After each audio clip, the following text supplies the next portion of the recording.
Hello, my peepers. Welcome to Shalene's Creativity Room.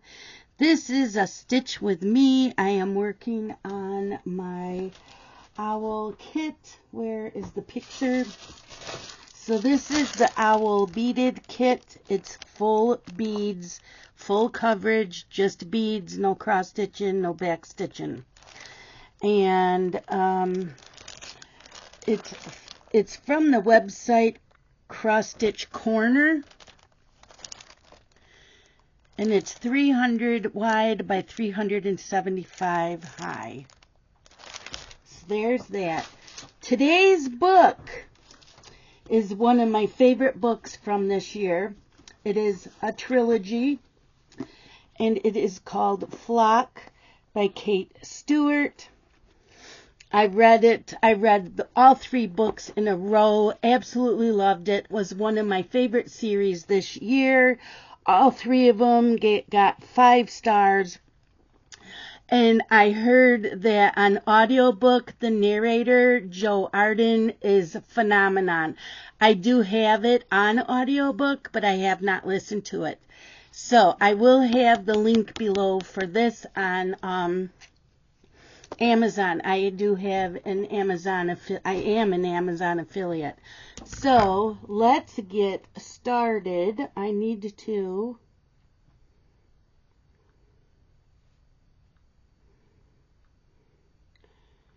find the video. Okay, here we go. Are we ready? Flock by Kate Stewart. Prologue. I grew up sick. Let me clarify. I grew up believing that real love stories include a martyr or demand great sacrifice to be worthy. My favorite books, love songs, movies, the ones that resonated with me, have kept me grieving long after I turned to the last page, the notes faded out, or the credits rolled. Because of that, I believed it, because I made myself believe it, and I bred the most masochistic of romantic hearts, which resulted in my illness. When I lived this story, my own twisted fairy tale, it was unbeknownst to me at the time, because I was young and naive. I gave in to temptation and fed that beating beast, which grew thirstier with every slash, every strike, every blow. That's the novelty of fiction versus reality. You can't relive your own love story because by the time you've realized you live in it, it's over. At least that was the case for me. All these years later, I'm convinced I willed my story into existence due to my illness. And all were punished. That's why I'm here, to feed, to grieve, and maybe to cure my sickness. It's here that it started, and it's here where I have to end it. It's a ghost town, this place that haunts me, this place that made me. A few weeks shy of my 19th birthday, my mother had sent me to take up residence with my father, a man I'd previously only spent a few summers with when I was much younger. Upon my arrival, I quickly learned that his stance hadn't changed on his biological obligation, and he doled out the same rules as he had when I was small, to rarely be seen and never heard. I was to uphold myself to the strictest of morals and excel in school while executing his standard of living. In the months that followed, a prisoner of his kingdom, I naturally did the opposite, ruining myself and further tarnishing his name. Back then, I had zero regrets, at least when it came to my father, until I was forced to deal with the aftermath. Now at 26, I'm still living in it. It's clear to me that I'll never outgrow Triple Falls or outlive the time I spent there. After years of fighting it, this is the conclusion I've drawn. I'm a different person now than I was before I left, too. When everything happened, I was determined I'd never return. But the infuriating truth I've discovered is that I'll never be able to move on. It's the reason I'm back, to make peace with my fate. I can no longer disregard the greedy demand of the vessel beating in my chest or the nagging of my subconscious. I'll never be a woman capable of letting go, of leaving the past where it belongs, no matter how much I want to. Navigating my way through the winding roads, I roll down my window, welcoming the cold. I need to numb.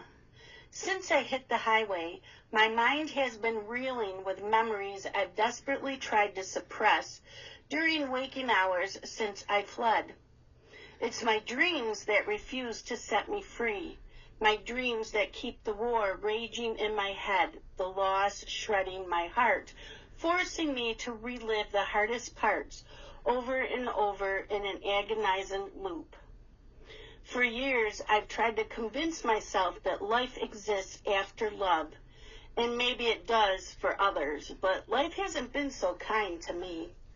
I'm done pretending I didn't leave the largest part of me between these hills and valleys, between the sea of trees that hold my secrets. Even with the cold whip of the wind on my face, I can still feel the warmth of the sun on my skin. I can still sense his frame blocking out the light, feeling the prickling of surety the first time he touched me, and the goosebumps that touch left in his wake. I can still feel them all, my boys of summer. All of us are to blame for what happened. All of us are serving our sentences. We were careless and reckless, thinking our youth made us indestructible, exempt from our sins, and it cost us. Snow drifts towards my windshield in a lazy fall, dusting the trees and covering the surrounding ground as I exit the highway. The crunch of my tires in the gravel has my heart pounding in my throat as my hands start to shake. I sweep the endless evergreens lining the road while trying to convince myself that facing my past head-on is the first step in confronting what's plagued me for years. All I have left is dwelling within the prison I've built. It's the truth I'm determined to face that's the most definite, the most crippling. Most consider knowing all-consuming love a blessing, but I consider it a curse. A curse I'll never be able to lift. I'll never know love again as I did here all those years ago. And I don't want to. I can't. I'm still sick with it. There is no question in my mind that for me it was love. What other pull could be so strong? What other feeling could addict me to the point of insanity? Of doing the things I did and living with these memories within this ghost story. Even when I'd sensed the danger, I gave in. I didn't heed a single warning. I went in a willing captive. I let love rule and ruin me.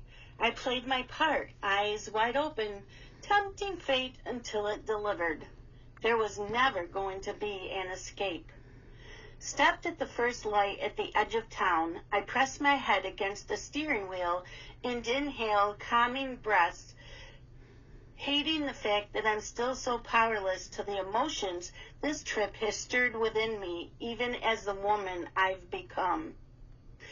Exhaling, I glanced back at the bag that I tossed in the back seat after my decision mere hours ago. I thumbed my engagement ring, rotating it on my finger as another stab of guilt runs through me. All hope of the future I spent years building was lost the minute I ended my relationship. He'd refused to take the ring, and I have yet to take it off. It hangs heavy, a lie on my finger.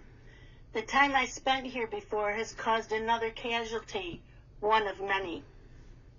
I was engaged to a man capable of keeping his vows, a man worthy of commitment, of unconditional love, a loyal man with a steadfast heart and warm spirit, and to him, I'd never been fair. I could never love him in the way a wife should love a husband. He was a consultation, and accepting his proposal meant settling. One look at his face when I called off our upcoming nuptials let me know I had destroyed him with the truth.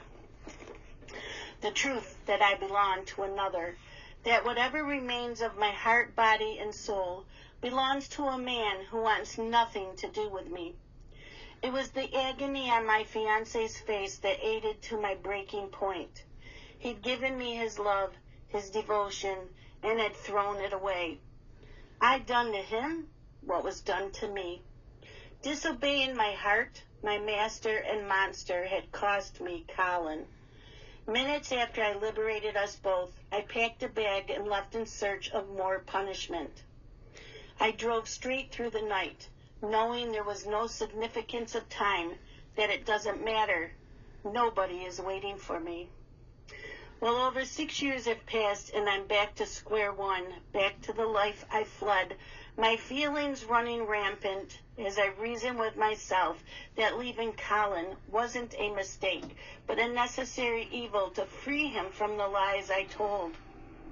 I'd wronged him, making promises I could never keep, and there was no way I was making more to love and cherish in both sickness and in health, because I hadn't disclosed just how sick I am.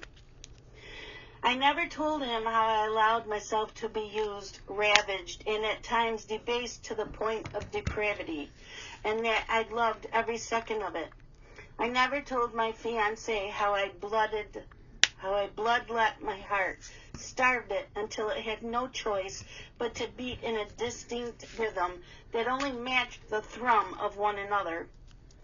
In doing so, I'd sabotaged my chances of recognizing and accepting the kind of love that heals rather than hurts.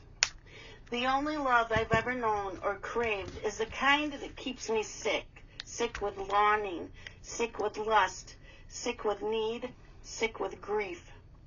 The distorted kind that leaves scars in jaded hearts. If I can't grieve enough to cure myself in my time here, I'll remain sick. That will be my curse.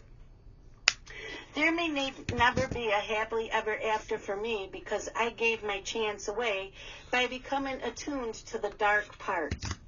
Accustomed because of the year I freed my inhibitions,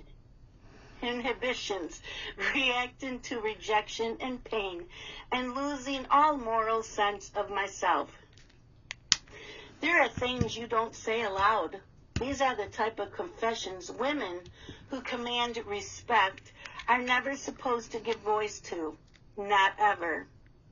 But it's time to confess to myself more so than any other that I'd hindered my chance of a normal and healthy relationship because of the way I was built and because of the men who built me. At this point, I just want to make peace with who I am, no matter what ending I get. The hardest part of all of this isn't the fiancé whose heart I broke. It's the knowledge that the one and only man my heart's ever been faithful to, I will never have. Trepidation engulfs me as more memories surface.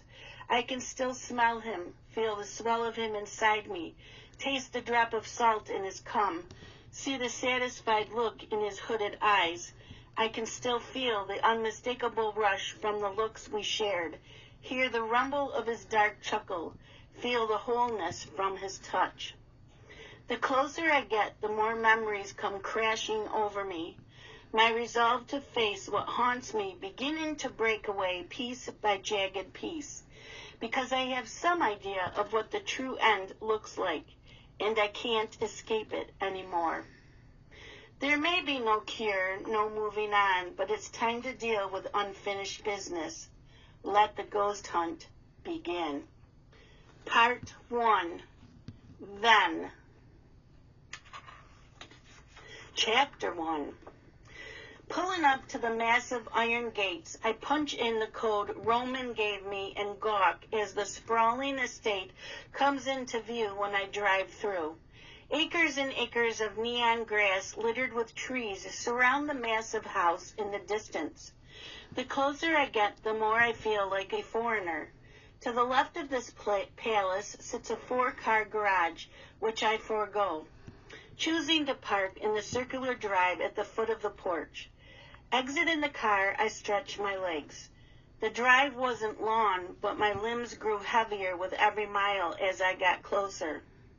Though the house is impressive, it feels more like a prison to me, and today is the first day of my sentence. Opening the trunk, I gather a few of my bags and head up the steps, scanning the pristine deck. Nothing about this place feels inviting, aside from the land it sits upon, and everything about it reeks of money. Towing the door closed behind me, I glance around the foyer, where a long table sits with a large empty vase that I'm sure costs more than my car. There's a grand staircase to my right, and to my left, a formal dining room. Deciding to skip the self-guided tour, I cradle my phone on my shoulder as I haul my bags up to the second floor. She answers on the second ring. "Hey girl, I made it." "This is bullshit," Christy greets as I enter my designated cell and glance around. Inside sits a stark white 4-poster bed my dad had delivered, along with a matching dresser, chest of drawers, and vanity. It's regal in taste, stark white, and nothing at all like me, which isn't surprising. He doesn't know me. "It's just until next fall." "That's a year, Cecilia, a year. We just graduated. This is our last summer before college starts, and your mom decides to take time for herself?" It's not the whole truth, but I let her believe it for my mother's sake, because I'm still at a loss on how to explain it. The sad truth is my mother had a breakdown of epic proportions that led to her losing her job and scraping to pay bills she could no longer afford. Her boyfriend offered to let her stay with him, the operative word being her, not her bastard child. My mother and I have always been close, but even I don't recognize her anymore. Despite my best efforts of being her good girl, she retreated into herself a few months ago, drinking White Russians day and night for weeks until she stopped getting out of bed. She'd all but abandoned me on her quest for a daily buzz. Though I tried and desperately pressed for reasoning and answers she wouldn't give, I didn't know the first thing on how to help her. So I didn't give her grief about entertaining my father's proposed and conditional living arrangements. Seeing her unravel like that was terrifying, and in her state, I didn't want her going without, especially after all her years of being a single parent. When times became desperate, I asked my father to extend child support, just temporarily, to get her through financially. Even the money he sent monthly and without fail was a drop in the bucket for him. The cost of one of his tailored suits. He refused, and shortly before I graduated, he signed his last check, the act making it seem more like a final paycheck of services rendered, like she'd been his employee. In my wildest dreams, I can't fathom how they ever coupled at any point, or how they could have been the two to conceive me, because these are two people who had no business procreating. They are universal opposites. My mother is, or was until recently, a free spirit with plenty of vices. My father is a conservative with a critical tongue and militant self-discipline. From what I remember, his schedule is like clockwork and rarely changes. He wakes up, works out, eats half a grapefruit, and then goes to work until the sun sinks. His only indulgence when I was younger was a few tumblers of gin after a long day. That's the whole of the private information I know due to his discretion. The rest I can look up online. He owns a Fortune 500 company that used to deal in chemicals, but now manufactures electronics. His high-rise is a little over an hour away in Charlotte, his primary manufacturing plant here in Triple Falls. I'm certain he built here because it's where he grew up, and I have zero doubt he revels in rubbing his success in the noses of his former classmates, some of whom now work for him. I'm to be another one of his employees starting tomorrow. I'm no trust fund baby. At least that was the case in the years I spent with Mom in our rented, run-down house. On my 20th birthday, I'm to inherit a large amount of stock in the company along with a lump sum. And I know that the timeline is purposeful because he's never wanted my mother anywhere near his fortune. His grudge for her clear in that sense. Add that to the fact he's given the minimum over the years, keeping Mom in her respective place in his food chain makes it easy to see he has no lingering feelings for her. For a brief time, I've lived on both sides of poverty due to their night and day lifestyles, and despite his wishes, I'll take the stock and money and go against every one of them. The minute I'm able, my mother will never work again. Any amount of success I have, I'm determined to earn for myself. But the fear of failing, along with the possibility that gambling on myself would ultimately cost her, is what brought me here. But in order to carry out my plan, I have to play along with his, and that includes being appreciative and respectful enough to learn the business, even if it's from the ground level. The hardest part of that will be to tame my mouth and silence my resentment, which is front and center, since he would have spared us both an awkward here together by simply having a fucking heart with a woman who has done both their jobs as my parent. I don't exactly hate my father, but I don't understand him or his unapologetic cruelty, and never will. I'm not about to spend the next year trying to figure him out. Any communication on his part has always felt mandatory and rushed.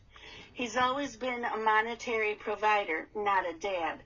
I respect his work ethic and success, but have zero understanding as to the whys of his lack of empathy and the chill of his sub-zero personality.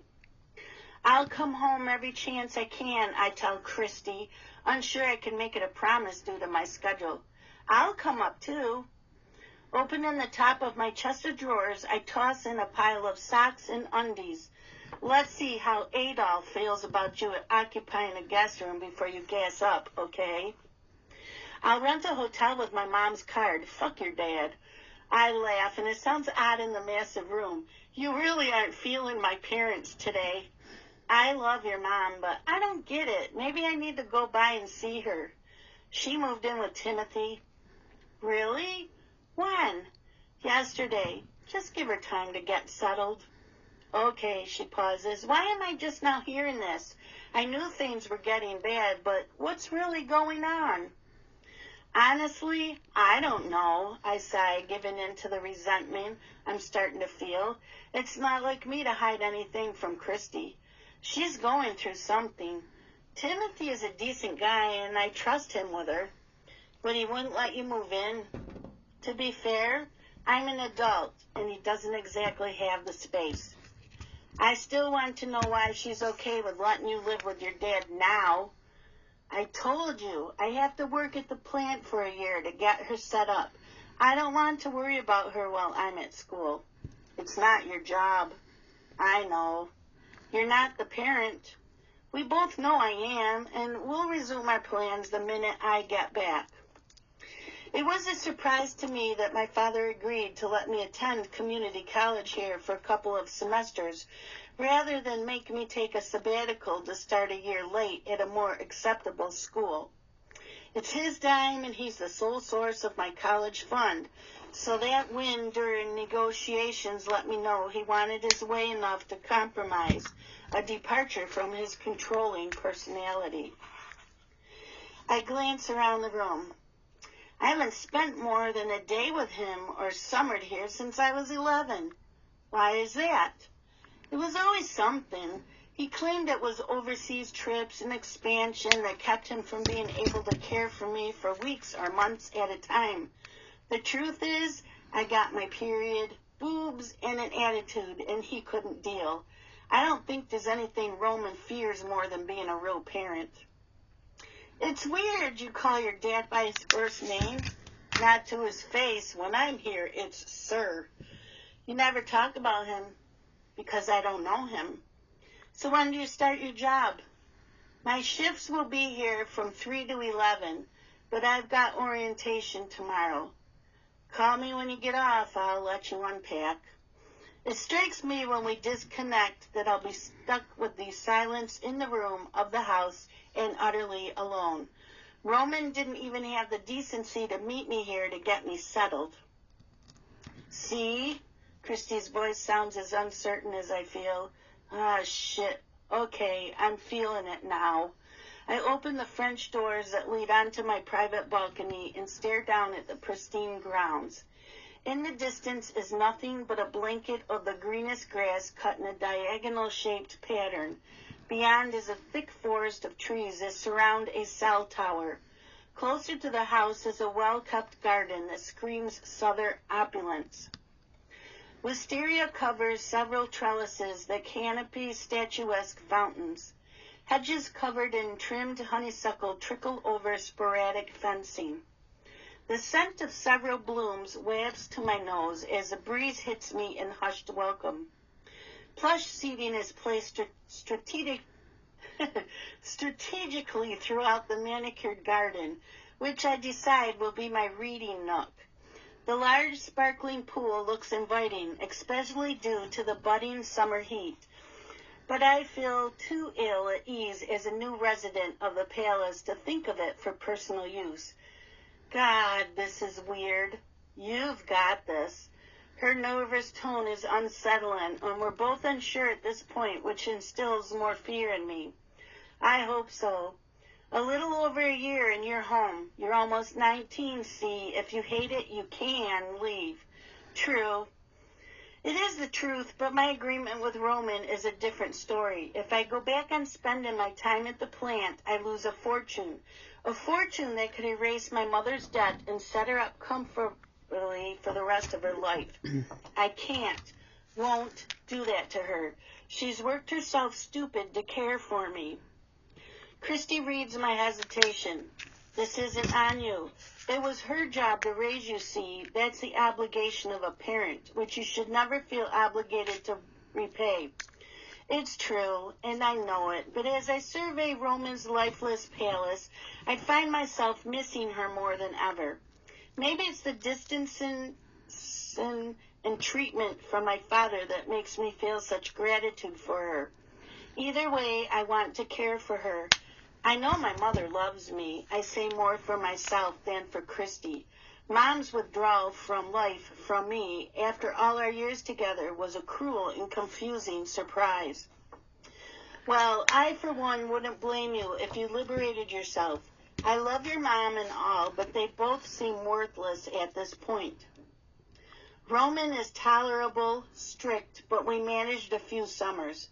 Well, we managed to avoid each other for a few summers. I'm not looking to bond, just survive. This place feels cold. You've never been there?